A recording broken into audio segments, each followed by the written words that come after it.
नमस्कार, कार्यक्रम नमो इम्पैक्ट में आपका स्वागत है। दोस्तों, आजकल संसद का सत्र चल रहा है और संसद के सत्र की विशेषता ये है कि जैसा आमतौर पर हर बार होता है कि विपक्ष सदन में हंगामा करता है, जिसके कारण सदन को स्थगित करना पड़ता है और बाहर निकलकर विपक्ष के तमाम नेता बयान देते हैं। पिछले दिनों राहुल गांधी ने कहा था कि उनको सदन में बोलने नहीं दिया जा रहा, लेकिन आज सबसे जो विशेष बात हुई, अहम बात हुई, वो ये कि सुप्रीम कोर्ट ने, सर्वोच्च न्यायालय ने राहुल गांधी को नसीहत दी है, उनको एक तरीके से डांट लगाई है, उनको कहा है कि वो अपने शब्दों का चयन सही तरीके से करें और ये भी एक सवाल खड़ा किया है कि सच्चे देशभक्त ऐसी बात नहीं करते जैसी राहुल गांधी करते हैं, उनको सदन में अपनी बातें रखनी चाहिए। हमारे साथ हैं सांसद श्री नरेश बंसल जी, जो राज्यसभा के सांसद हैं उत्तराखंड से, साथ में बीजेपी के राष्ट्रीय सह कोषाध्यक्ष भी हैं। बहुत बहुत स्वागत है बंसल साहब आपका हमारे कार्यक्रम में। आज जो सुप्रीम कोर्ट ने राहुल गांधी को नसीहत दी है, और आप चूंकि सदन में भी देखते हैं राहुल गांधी रोज बाहर निकलने के बाद बयान देते हैं कुछ ना कुछ, किस तरीके से देखते हैं इन सब बातों को? देखिए, राहुल गांधी जी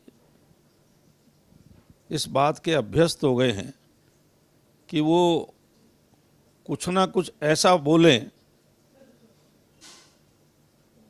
कि लोग उससे नाराज हों और फिर कोई ना कोई कोर्ट में जाए, फिर वो उस पर माफ़ी मांगे।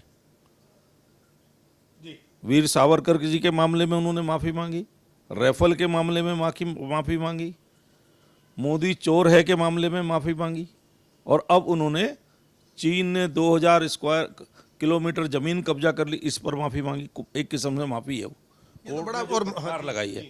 तो इस प्रकार के नेता को, विपक्ष के नेता को जिम्मेदार होना चाहिए।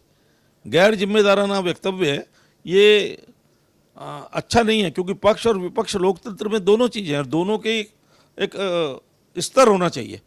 लेकिन राहुल गांधी जो इस प्रकार का व्यवहार करते हैं, जिस प्रकार का बोलते हैं, वो उनकी गरिमा के अनुकूल नहीं है, एलओपी की गरिमा के अनुकूल नहीं है। इसलिए हम ये मानते हैं कि सुप्रीम कोर्ट की फटकार के बाद उनमें कुछ सुधार आएगा।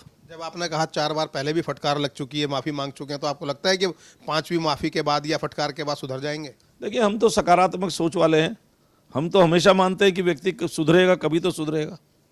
लेकिन उनका ऐसा बना रहना ही तो बीजेपी के लिए सुविधाजनक है। हमको ऐसी सुविधाजनक नहीं चाहिए। हम चाहते हैं देश की राजनीति में ठीक प्रकार से आचरण करने वाला पक्ष और विपक्ष हो। उन्होंने जो ये बात उठाया कि भारतीय सेना को चीनी सैनिक पीट रहे हैं, दूसरा 2000 किलोमीटर ज़मीन चीन ने कब्जा कर ली, ये वास्तव में देश की सुरक्षा से जुड़ा हुआ, देश की अस्मिता से जुड़ा हुआ एक बड़ा गहन और गहरा विषय है ये। बिल्कुल, बहुत गहरा विषय है। इसीलिए सुप्रीम कोर्ट ने उनको फटकार भी लगाई है कि कोई भी देशभक्त आदमी इस प्रकार की बात नहीं कर सकता। उनको ये बात बोलने से पहले प्रमाण, क्या उनके पास कोई प्रमाण है? ये सुप्रीम कोर्ट ने पूछा है कि 2000 किलोमीटर का उन्होंने कहा है, उनके पास कोई प्रमाण है क्या? एक सवाल और, आप बीजेपी के पदाधिकारी हैं, माननीय प्रधानमंत्री और गृह मंत्री राष्ट्रपति से मिले हैं, बड़े कयास लगाए जा रहे हैं और कुछ लोग तो ये भी बोल रहे हैं सोशल मीडिया में कि 5 अगस्त का इंतजार कीजिए इंतजार। जब लोग बोल रहे हैं 5 अगस्त कल आने वाली है, कुछ घंटों की देरी है, तो जल्दी क्या है उसमें? नहीं तो आपकी मुस्कुराहट का आ जाएगा, आपकी मुस्कुराहट का क्या अंदाजा लगाया जाए? हमारी मुस्कुराहट को जिस भाव में लेना चाहो उस भाव में लो। हम चाहेंगे कुछ ओपन सीक्रेट है बता दें तो बेहतर रहेगा ना। कुछ सीक्रेट नहीं है, सब कुछ ओपन है। 5 अगस्त की बात है तो 5 अगस्त को पता लग जाएगा। अब रात के 8 बज रहे हैं, कल 10-11 बजे से पार्लियामेंट होगी या इससे पहले कुछ आना हुआ आ जाएगा। ठीक है, इंतजार रहेगा। और 21 तारीख तक पार्लियामेंट का सत्र चलेगा, पहले 12 तारीख तक था। किस प्रकार से आप देखते हैं कि क्या विषय आ सकते हैं जो महत्वपूर्ण हो सकते हैं? नहीं, विषय आने के लिए तो लगभग मेरे ख्याल से 8 बिल पेंडिंग है, लेकिन संसद चलेगी तो विषय आएंगे ना। विपक्ष संसद नहीं चलेगा, विपक्ष डिस्कशन से भागेगा, विपक्ष चर्चा से भागेगा, विपक्ष जनता के महत्वपूर्ण विषयों पे 0 आवर को नहीं चलने देगा, जो विपक्ष के ही होते हैं। विपक्ष क्वेश्चन आवर को नहीं चलने देगा, जो जनता के हित के प्रश्न पूछे जाते हैं और मंत्री उस पर जवाब देता है।